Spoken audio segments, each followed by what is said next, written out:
if I can leave anybody with anything, it's really opportunities can come, but you need to prepare yourself for that. And you can't be focused on why are these things not happening for me. You like literally just put your head down and do it. Welcome to the Entrepreneur's Blueprint. I'm Courtney Cook, founder of Monarch COO, where I help mission-driven entrepreneurs grow their businesses. Each week, I sit down with inspiring entrepreneurs to explore the stories behind their successes and challenges.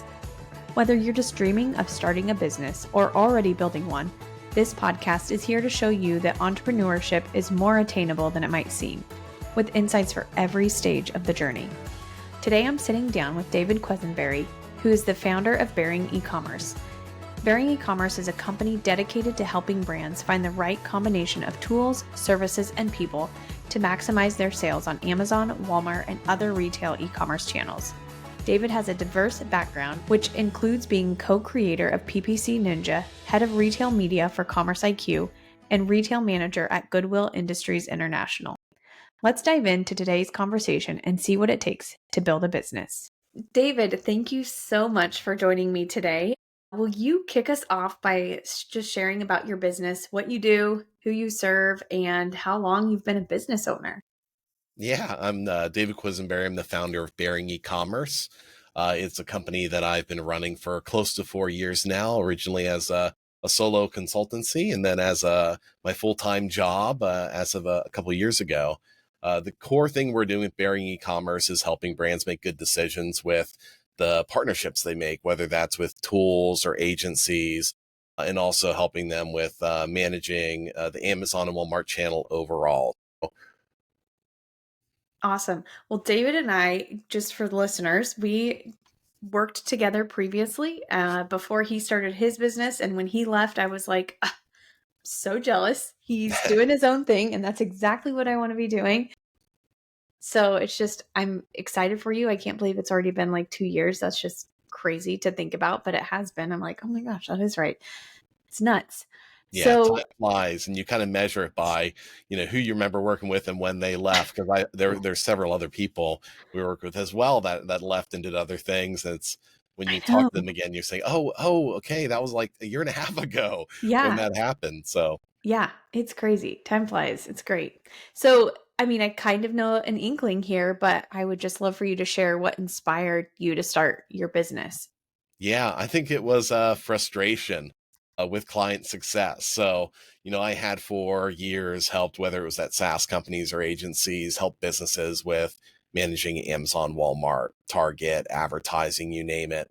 And I would always want to get the best results you could, but with the organizations I was with, there's always these limitations. There's limitations in Mhm. staffing. There's limitations in what tech and tools you're able to use, and there's also limitations for the kind of businesses you work with, because some can be easier than others. And I really just wanted to do it as good as possible, and I was that constant frustrating person to whatever boss was unlucky to have me, because I said, hey, we can go do this better if we did it this way, or hey, I really need this, and we can show those results. So I really wanted to give myself no excuses and see if I did do it myself, would I see the kind of results that I was convinced I was going to see, and it was worth giving it a shot. I agree with you. It is like a moment of frustration where you're like, gosh, there's a better way for this. I just know it. Yeah, and it's hard when you know it so well. I think Yeah. a big issue I've always found is the people who get elevated, they don't necessarily have that same detailed background as you. They might not know the market, they might know the product, know the channel as well. So something can be so crystal clear, obvious, and such a slam dunk for you, but you would have to fight these Mhm. battles to try to get it accomplished, and that really kind of saps that energy Yep. out of it. Yeah, it really does. So, can you walk us through what was the process of turning your idea into a reality? Like, was it like you were kind of doing a side gig here for a while, or what was kind of that whole process to the point where you're like, all right, this is going to work? Yeah, I mean, really, it happened, several jobs ago when I first left the big agency that I was running a media team for. Um, And in the moment you quit, you're like, hey, all these things that I could do, if I could do it this way, how much better would that be? And if I could do this, and it all felt very pie in the sky. But I actually got some really good advice from my former boss there, who told me, while I was like going to this new job, I might as well, have this side consultancy and have Mhm. that and start, um, as these opportunities came by, just do it at least a couple hours a week, have that thing I'm doing on the side. So when I started that, which was, bearing marketing and consulting at the time, Mhm. I really went in all in on it. So I was like, I'm going to pretend this is a real job, and I'm going to do all the things you would expect you would need to do for that. So let me get the domain, let me get the emails, let me figure out how I'm going to bill through QuickBooks, and let me figure out how I actually get set up as an LLC. So it was really all these little things over time I just was learned I needed, because it really didn't become a massive part of my work until I had the opportunity to take it full time. And at that point, I'd kind of done all these little things along the way to get me set up for it. But I still had to then create the website and Mhm. see how I'm going to market myself and all that. Yep, yep. So what's been one of the most unexpected challenges in kind of this journey so far? Yeah, I think it's you need to become an expert at everything. So I am finance, I am my own HR, I am my own designer, I am my own website admin. You just need to learn and do all these little things along the way, which I'm not an expert in them, and some of them I don't like, Mhm. and part of my kind of founding principle of my organization is, you really want somebody who loves it, enjoys it, to do that work. And you don't want barriers to that. So for me, a lot of these things were like, oh God, I have to figure out how to do this. And that was tough because it stretches you. I just want to do what I'm good at and Yep. what I'm strong at. But yeah, I'd say being that is one of them. But one of the other things too is like decision fatigue. So, going more than a year, until you're bringing people on, co-founders, employees, consultants, whatever, you're making all these big decisions yourself, and you're confident in them. I've never made a decision and said, "Gosh, I should have done that other thing." I think with the data I had in front of me, I made all the right decisions, but it's a chore. I can't go home and talk to my wife and unload on the intricacies of my industry and what I'm doing, and have help in that decision. At the end of the day, I've got to make it myself, and that's really tiring. Yeah, yeah, it is. So yeah, you are a husband and a father.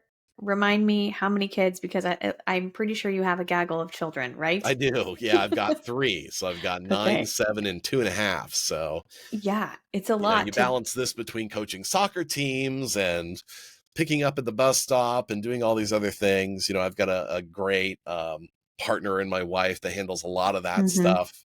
But yeah, it can be tough, but How do fun. you find the balance? Like, do you have any strategies that you've kind of implemented, like, time wise, blocking Yeah. time? Like, how do you do it?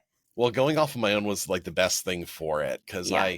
I was tired of leaving before the sun came up and the children were still asleep, and I would come home and it'd be late and they were already in bed or they're getting their books read. And like, Yeah. obviously I have all the weekend time I would want, but I'm missing everybody during the week. So Mhm. to go off on your own and create your new schedule, to not have all these frankly unnecessary large team meetings, and to say, you know what, every day I'm going to be done by the time the bus stop gets off.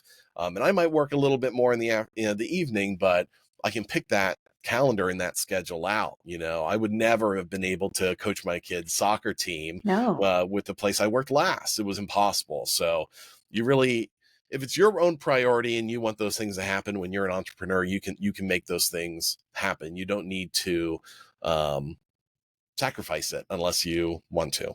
That's great. I'm just happy for you. I'm excited because I I feel that to my core of like that the relief of saying like, okay, so we have our uh, kindergartner in private school, and it's a Christian private school. I get to go to chapel on Wednesday mornings, and it's awesome. I would never have been able to do that Yeah. before. It's great. Yeah, and you don't and you just miss stuff. Yeah.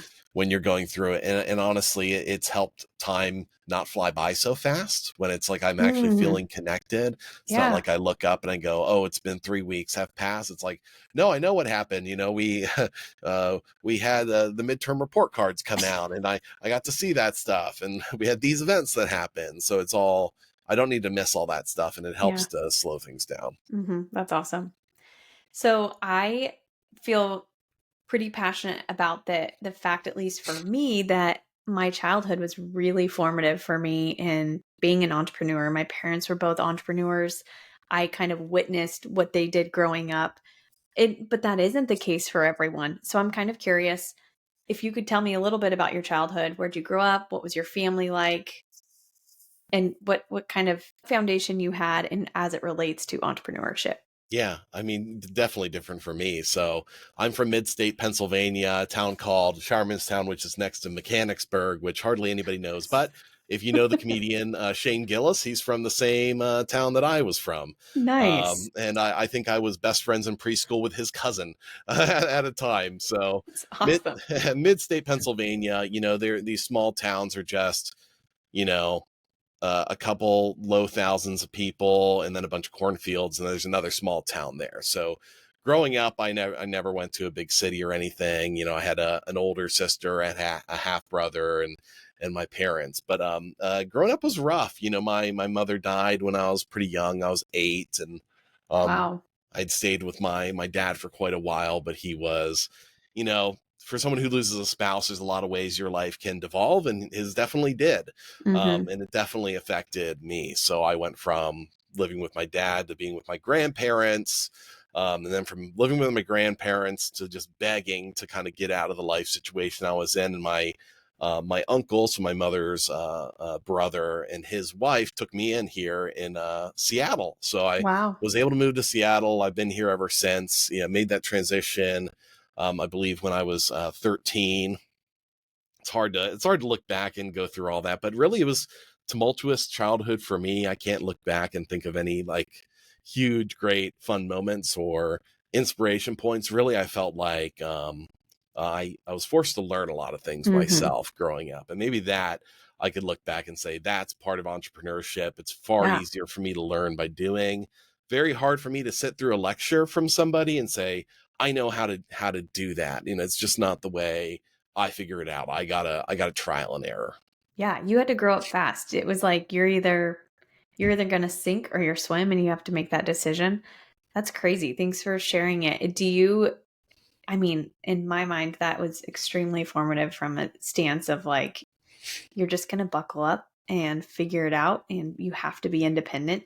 Do you notice some of that, like the drive and just to be independent in your roles in the past and how it's just evolved you? Was there anything in particular that you feel like, okay, this has really inspired me or sparked Yeah. curiosity that I never knew I had? Yeah, and sadly it's not all positive. Like I've got a Right. big streak in me when times are tough and you need to buckle down. I'm one of these where I'm like, get out of my way. Get out of Yeah. my way, let me handle it. Yep. And you do these specific things, you figure them out, soup to nuts, and you do those things. But this, I got to handle it. I got to do it. And that's not always great. You want to be more collaborative for that. And I felt like I had to almost like get out of those tendencies because I Mhm. definitely getting through high school didn't do so well because I had all these like ways of survival and coping that I Yeah. had developed that actually got in the way of it.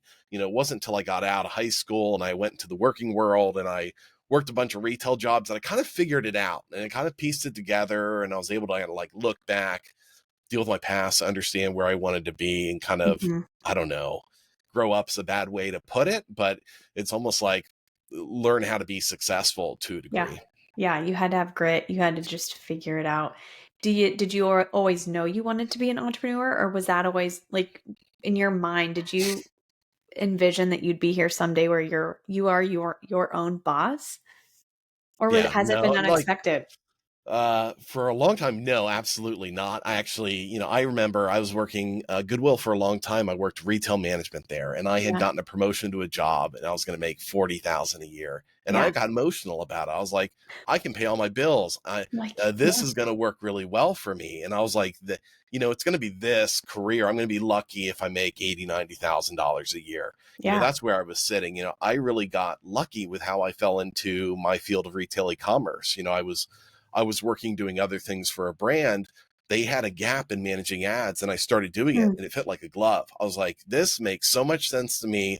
I had tons of success. And I just had this, it's almost like a boulder rolling down a hill. All this momentum started hitting me where all of a sudden I had super marketable skills, and Yeah. recruiters are coming after me on LinkedIn constantly. I didn't know what LinkedIn was. I had never set it up. My thank God for my older brother, who was like, yeah, you need to set it up and put it on there. And I was surprised with how, especially at the time, 2017, 2018, things were really getting aggressive with growth on channels like Yeah. Amazon, and Walmart was just now coming out with their advertising. Mm-hmm. It was self-serve at the time, but around the corner they started doing self-service for advertising as well. So it was just kind of Wow. like right place, right time, and I got very lucky to fit into it. So to be an entrepreneur really was only when I had left that first big agency I was at, and I was like, I kind of would want to do it myself, and maybe I'll do this consultancy and I'll set it up to, if the possibility could ever happen, I could do it. Cause for me, we made a decision that my wife would stay home, be a full-time Mm-hmm. mom. We had made that decision together when I first got that big role, and I was like, hey, we can afford to do it. Yeah. We knew we were going to have several kids, so it was the right decision for us. Um, but it was like, how would that ever happen? How could I leave a job in that security and being that the person making all the money for my family, and to be able to do it? I thought it would never happen. It would Yeah. need to just be a perfect scenario where I'd either get investment or I would Yeah. have that first big client I could land, and I could do it. So really, I feel very fortunate and lucky. I never thought it would happen, but yeah, I wanted to. I wanted to. Yeah. Oh my gosh, that's cool. It really was just such a timing thing, it sounds like. Yeah, but you have to be open. If I had not done all the work in my consultancy to understand these things, I Mm-hmm. could not have moved so fast on it, and I would never have been able to do it. Yeah. So it's that combination of opportunity, but you also need to you have done the work and be ready for it when that time happens. Like Yeah. when I started working in retail e-commerce, I was really hungry. I was really driven. I was like, so when I got that opportunity to start it, I was just You're ready like, to yep. dive in and learn all of it and do it as good as I possibly could. You can really spoil opportunities or not take them if you're Mm-hmm. not ready for them and you're not really motivated to do it. So, what are some of your goals for your business in 2025? Yeah, organic growth. I think bringing on a couple co-founders, which I'm really close to, is my number one. So I don't want this to be just me and a host of employees and contractors I go Mm-hmm. forth. I do have a bigger vision for the company. So Sweet. heading into next year, I will be bringing on co-founders, and then small organic growth as it comes, because I do no sales, for better or worse with my business. I don't do any sales. I don't do Yeah. any business development. It's all word of mouth, and the idea of you perform extremely well, and that's going to spread itself. We'll see where it goes. But um, yeah, that the first year has been extremely successful for me, and I'm just looking to try to do that Yeah. into next year as well. That is exciting. That'll be fun. Do you have a favorite type of brand that you enjoy the most? Yeah, I don't know if it's like a category or vertical, but it definitely there are three criteria I use to work with anybody. Yeah. So number one is they need the support. So there's a lot of times in this field where you kind of work with a brand because you want to work with them, but it's not like their other agency did a terrible job, or Mm-hmm. that they have these gaps. Like I only work with companies when you look at it and audit, you go, there's massive opportunity. After 30 days of working with me, I'm going to show phenomenal results because they have these gaps. I'm not just here to manage it for you. I'm here to really transform it and make it better. So one, they need that gap in the business. So they need the help. So that's number one. Two is a bit of size. So, I don't really work with smaller businesses. I only work with larger, mid-sized to enterprise level brands in the space, those with broader distribution. And then the last really important quality is the actual connects, the people I end up working with. So if I'm working with a team and the person's been in a role for a year, and they're constantly bringing people in and changing them after a year, that's not a great Yeah. company for me to work with, because I really value long-term partnership. But if I'm in going through some of our consultations we do, I get to find these things out and say, hey, this is a person really uh, worth working for, and they're going to be a good partner. They're going to care about the right things that influence their growth. And if we need something from one another, I know they're going to do their part to run and do that and get it. So if I have all those three, I'll work with anybody, regardless of category. And it's kind of good to do it that way. There's a lot of people who are like, hey, I'm super CPG and I focus on CPG only. I think you end up lacking a lot of like the strategies that can come out of consumer electronics or other categories when you do Yeah. that. Or the vice versa. I'll give a great example. Consumer electronics. That's first brand I ever worked with consumer electronics, and I've done a lot of it. But there are some consumer electronics that have a component of their item which is more CPG. I would say like air purifiers Hmm. or an example. You buy your air purifier, but then what do you need to buy? You need to buy HEPA filters all the Yep. time, or some filter that goes along with it. And there's strategies for like long-term customer retention and targeting people within typical repeat order windows or outside of it that comes, you would know if you work CPG, because that's like a core part of driving lifetime value. But for CE, maybe you lack that ability. Maybe you're really giving up a lot of sales because you don't have that. So I think there's tons of value, at least within what I do, media and retail e-commerce, to make sure you're trying to cover as many of these categories as you can. Yeah. Yeah. That's fascinating. That's a great point. So, one final question I ask all guests is, what's one thing you wish you knew when you started your entrepreneurial journey? Um, that's a really hard one. One thing I wish I knew. Wish I knew a lot of things. It's a lot of little things I wished. Yes. I guess the biggest one in this is, this would have just given me peace of mind, and this just would have made it whatever little stress, which is. I don't know. I have a great entrepreneur journey. I've had no tough times. Hmm. I immediately went into making more money than I did before. So I don't have all that, what a lot of people had gone through in that baggage. But there is some of it where you say, am I going to make it through this year? Hmm. Am I going to get through? Is it going to work? So I wish I knew, looking back, like it's going to work really well. It's going Yeah. to work really well. I could have just sat back a little bit, enjoyed it more, that Yep. little bit of stress, maybe not so much there. Otherwise, it's a ton of little things. I wish I knew how to do. I wish I knew how the tax breakout had worked immediately, instead of filing my taxes the first year and being like, "Oh God, there's like 15% that I should have been paying incrementally that I didn't." Like, there's a Yep. lot of those little things that end up happening that you wish you learned along the way. But yeah, Yeah. All in all, I agree. It's like, gosh, I should have done this earlier yeah, because I of the should fact have that you're should have like, set it up this way. man. Yeah. Or some of the structure things. But I had kind of like learned a lot of this from past orgs I worked with, where you a lot of people hate process and structure and Hmm. those things. I had learned they're really important to put into place, because when you get to being at scale, it's really hard to go back and clean these things up and to do it in an organized fashion and have a process you go through. So I started out with that because I knew it was a problem. Yeah.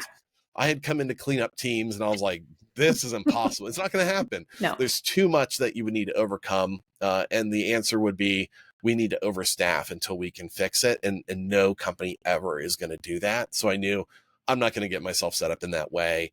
I'm going to structure in such a way where I've got my organization done at the beginning, so I don't need to worry about it Yeah. long term. Yep. Yep. I'm with you.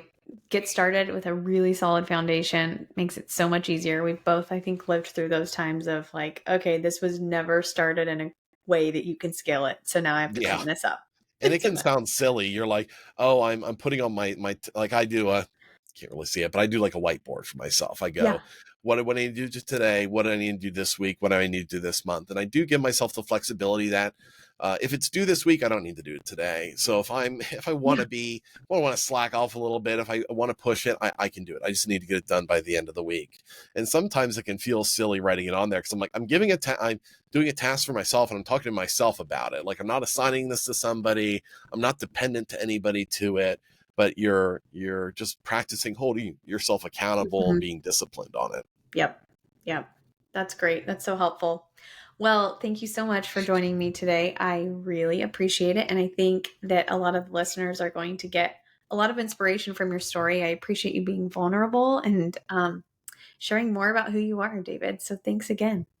Yeah, I appreciate the opportunity. Yeah, if I can leave anybody with anything, it's really opportunities can come, but you need to prepare yourself for that. And you can't be focused on why are these things not happening for me. You like literally just put your head down and do it. I had no um, grand designs of being an entrepreneur or having a huge business or making some sort of specific money each month or anything like that. I just worked hard and kept doing it. And then as I saw opportunities might come, I just got ready for them as they came through. So I guess don't be lazy on that stuff and do a good job with what you're doing. I am really benefited from a great network. Yeah. I treated people well. I did really good work for people. I took care of employees, coworkers, and clients. Yep. And these people want to work with me again. And that only happens when you're doing that good work. The nice guy can finish first Mm-hmm. if you're dedicated to doing those things. So I don't know, if you're in a job and you want to be an entrepreneur or something like that, really commit to the things that matter long term. Make sure you're a great coworker, that you are a good employee, and make sure for whatever type of work you're doing, whoever that end customer is that you interact with, make them love you. Do Mm-hmm. all the work you can possibly can for them because that's what will retain long term. That's who's going to give you references in the future. These are people who's going to refer to you to friends. So, Yep. Relationships are everything. It really is. Well, thanks again, David. Have a great rest of your day. all right. Thanks, Courtney. Have a good one. Thanks for tuning in to this episode of the Entrepreneur's Blueprint. I hope you found inspiration and insights to fuel your entrepreneurial journey.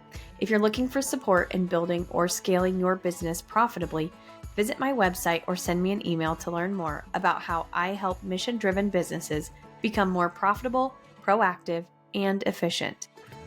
If you enjoyed today's episode, please take a moment to leave a review on Spotify or Apple Podcasts. It really helps other entrepreneurs discover this show, and it would mean so much to me as well.